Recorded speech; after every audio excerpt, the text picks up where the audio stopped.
Okay. Um, hey YouTube, this is Dom. It's not Domog tonight. It's just gonna be Dom.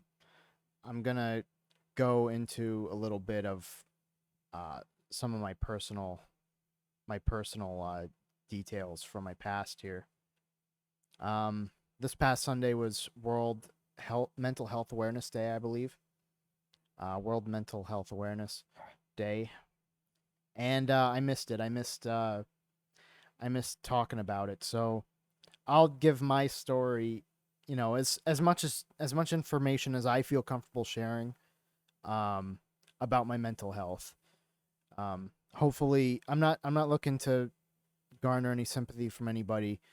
I'm just hoping to share my story, so if somebody watching it is in a similar situation, then they know to get help if they're really struggling. Um I'll start off with, I'll go as far back as I can, and I'm gonna try to not make this too long because I'm sure people aren't gonna want to listen to it for more than they have to. Um, but in any case, I'll go back as far as I can remember. I think my negative feelings, like my mental health, started to deteriorate probably around the time of middle school. Um, I got bullied a lot. I got picked on. I didn't suffer as much as some of the other kids might have, because I was just kind of a quiet kid. I was always kind of a nerd, and like I had my own interests. Like I played a lot of video games and stuff like that. I never really socialized because I didn't feel comfortable going near people. Still kind of that way to this day. Like I'm still pretty shy, and like I feel like I felt in middle school and to this day, like I started feeling because of all the teasing that people didn't want to be around me. So I started picking up on cues that are leading me to think that they don't want me to be near them, even if that's not the case. I didn't really have any close friends growing up. I had a few acquaintances. There's still some people that I'm friendly with to this day, but for the most part, I didn't really have any close friends to comfort me. And needless to say, I never had any relationships with anyone. There were a few girls I have asked out in those days, but they would either uh, basically lead me on and not answer me directly, or they would just tell me flat out like no or ew, get away from me, that kind of thing. I've had somebody tell me that, but for the most part, they were never really that mean. But it still didn't feel too good. So ever since then, I really, it's been growing even through my college days when I met some pretty awesome people.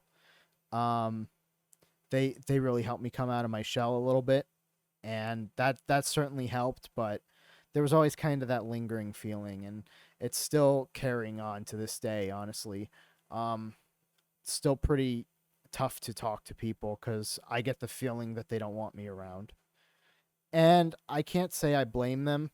Like, I'm not. I don't think I'm the most interesting person. I'm not the most pleasant person to look at, but that's just my opinion. That's probably something I have to shake. But I also want to talk about my first uh my first experience with a panic attack. So I really haven't had any mental breakdowns in middle school or high school, even though I got picked on a lot. It really wasn't until college where, interestingly enough, I nobody really messed with me at all. Everyone, I actually missed the college days because for the most part everyone was pretty friendly. But that was also probably helped by me kind of keeping my distance from everybody and really only interacting with them if we had to do like classwork or something. Um, but I was friendly to everybody that approached me, and I think that helped me. But in my third year of college, I did have a panic attack for the first time in my life. It was for fluid dynamics. I ended up going to school for engineering, and thankfully I graduated with a bachelor of science in mechanical engineering, which is awesome. But I'll get to that in a second. Why I'm not as high on it, but I was in a class for fluid dynamics. This is one of our major courses for mechanical engineering. This is one of the engineering courses you have to take. And we had our first test. We only got graded on our midterms, which I think there were 3 of them, and then a final exam. There was no homework. There were no like mini tests or anything like that. It was all based on midterms and the final exam. So this midterm was after weighting was about 20, like after a weighted average, I think it was like 20% of our grade. It was an open book test, so I wasn't too worried about it. I was just kind of like going through the motions during studying though. Um I wasn't feeling too confident in those days, but I figured it's an open book test. I'll look up the formulas and type them in. Test day comes. I'm rattled with self-doubt. And by the time the exam starts, I write my name down, I go through the questions.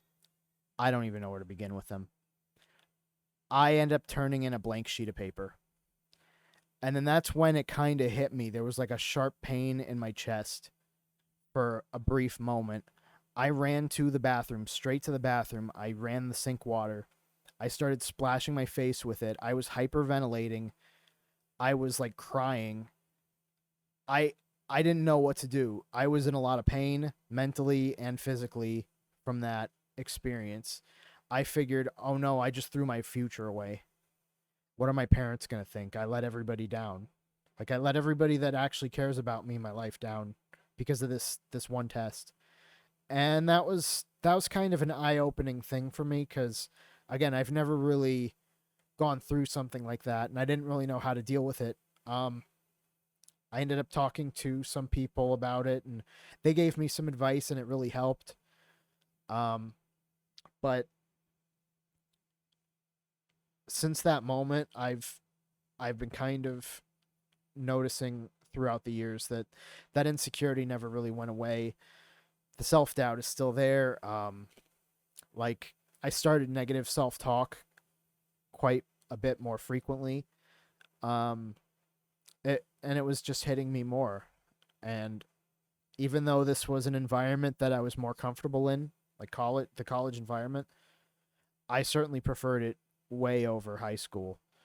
Everybody was more friendly to me, but for some reason, these feelings were never shaken, and they only seemed to get worse. There, like, so after college, I ended up getting a pretty decent job, like an engineering job where I could actually apply my skills from college, and I met, I met a nice woman who's now, well, I had a girlfriend before her, but that one didn't go so well. That was my first real relationship after college. That was cool, but our personalities didn't they didn't mesh well together, so she broke up with me over the phone. Um, but I ended up meeting another girl who's now my fiance. So I'm pretty happy about that, but even then the self-doubt was hitting me and the like the negative self-talk was just it would show up in waves. Like there'd be days where I'm feeling pretty good. I'm loving life, I'm smiling, I'm having a good time. Like even with my job, I was pretty comfortable with my job. I'm still pretty comfortable with my job for the most part. But then there are days where I just get hit like it feels like I'm wearing a suit made of bricks. Like I don't have any energy. I don't want to go anywhere. I don't want to do anything. I'll eat either I'll eat either just nothing but junk food just to cope, or I won't eat anything at all. Like I've had days where I just don't eat anything at all. Like not a single piece of food going into my mouth.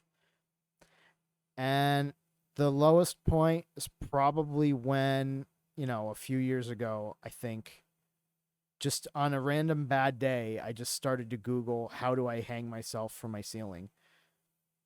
And that was hard cuz I look back on that and I'm thinking like how did I get like this? What's going on in my head? Like I still feel that way sometimes. I really do. Like over the weekend I had a pretty bad uh mental breakdown. Um, I was just sobbing in front of my girlfriend, and I was like, I don't know how you could stay with me. I don't know what I do for you. Like, I don't know what I do for anybody. It's just feelings of like constant feelings of inadequacy. Like, I feel like there are cues that I pick up in people that aren't really there, that like they're just waiting for me to stop talking so they can continue with their lives, or they're waiting for me to leave. And I don't know why I feel like this, but I just feel there's a force inside me that's like, Dom, what are you doing? Why are you bothering these people? They don't want to hear you.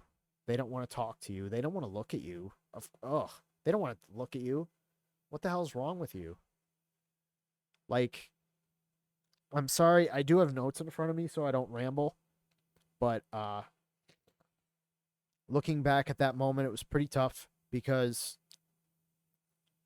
I thought to myself, like, I can't keep doing this.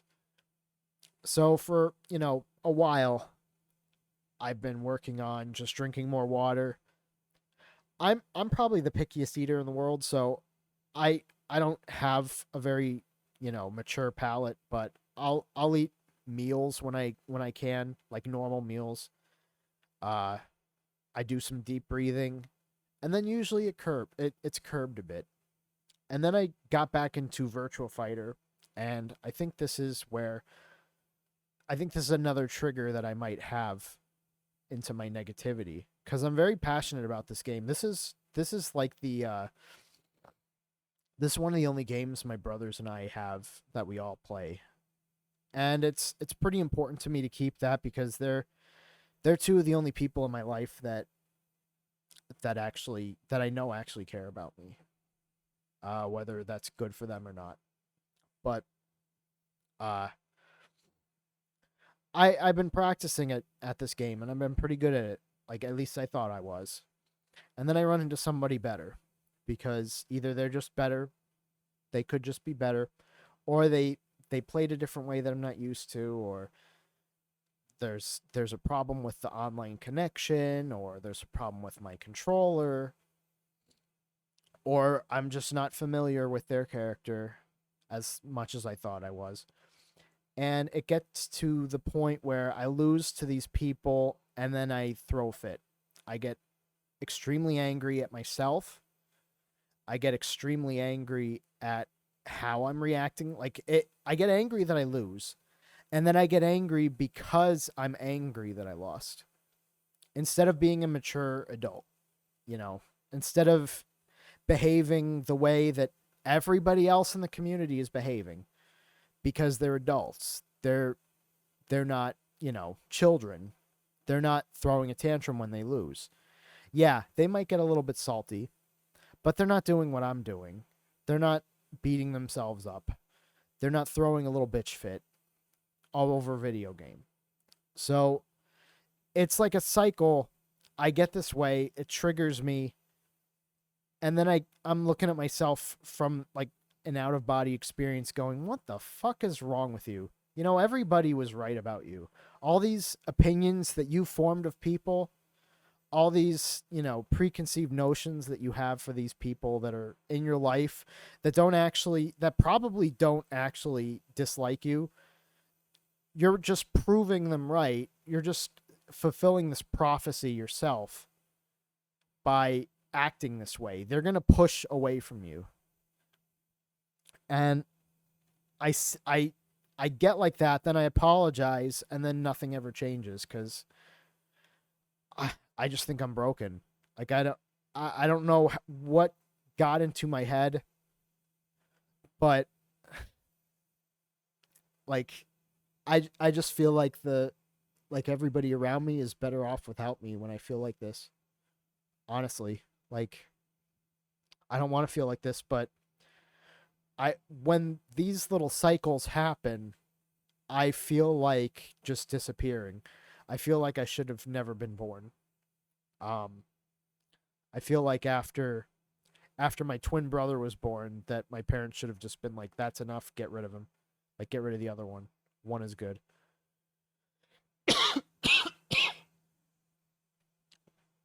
I'm sorry, that's very morbid, but that's just what happens in my head when these moments happen.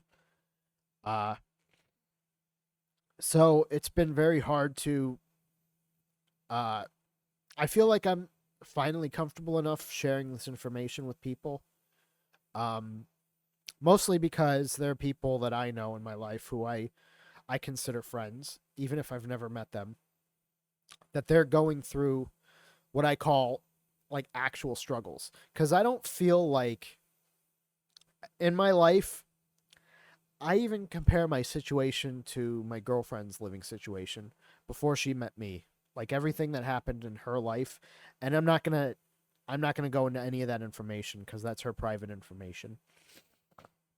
But I will tell you that compared to what she's gone through, I've had a pretty easy life, honestly, compared to that, which makes me even more reluctant to talk about what I'm feeling because I look at this and go, how dare you, how dare you have a sob story for people when you look at your girlfriend, your fiance sitting across the room, and she's actually gone through shit. How dare you feel sorry for yourself? You haven't had any sort of a terrible life like she has. And it just keeps looping. And she's been trying to tell me, like, thank goodness, because she's been trying to. She's been trying to tell me that, like,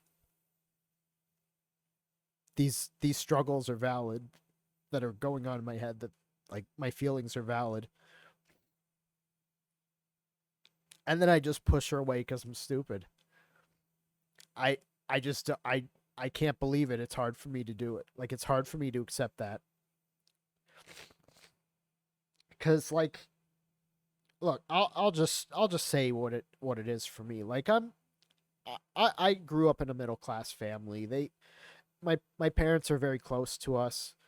Like me and my brothers. They've they've always been, very close to us. They've done a lot for us growing up. I did pretty well in school in spite of, not having too many friends. Like I did well in my classes. I did pretty well in college. I graduated with like a degree in engineering. Uh, I got a pretty decent job that I'm still working to this day. I'm engaged to a woman who actually at least seems to love me. Uh, I I pretty much live in my own place right now. So it's hard for me to look at this situation that I have and look at my fiance's situation or anybody's situation and say, you know, I I'm valid to have these feelings. I don't like that I feel this way. But I don't like that like I also don't like that I'm beating myself up for talking about it. Uh so I'm hoping that this story helps somebody out there. At this time I am looking for counseling. I am looking for it. I tried counseling before, but they lied to me about the price, and then it was too much for me to afford, so I stopped going. But I am looking for counseling that's more affordable now. Uh, I'm hoping that. Oh my goodness, it's almost 20 minutes. I'm sorry. I'm really sorry, but if you watch any part of this, just watch this one. Know that if you're feeling like you're down, if you're feeling like you want to hurt yourself, I mean, I've never actually hurt myself, but I've thought about it so many times that it's really concerning. Um, if you are thinking about these things, please know that you're valid and there is help out there. Um, I encourage anybody to take it. I will link to a I will link to a suicide prevention hotline. I know I've never actually called one, but like just the amount of times I've thought about it, it's rattled me, and I don't want to keep doing this, and I don't want anybody to go through this, no matter what their life is like. Like no matter how comfortable they seem on the surface, I don't. I don't want anybody to go through this. You know, you're all valid and you all should be loved, and you are loved. And I just want people to feel that if they're not feeling that, cuz I didn't feel it for the longest time, and it's starting to click that there are people that actually care about what I'm going through, and there are people that are going to care about what you're going through. So I really hope you guys take something from this. Again, it was pretty tough for me to share this. I don't know how long I'm going to keep it up, but um, I'm willing to talk to anybody in the comments if they want. They want to reach out to me privately too. That's welcome. I might not have the most time to get back to anybody like in a quick manner, but I promise if there is like a heartfelt message you want to send, if you want to send it on behalf of somebody else, even, I will read it and I will listen to it and I will respond however I can. But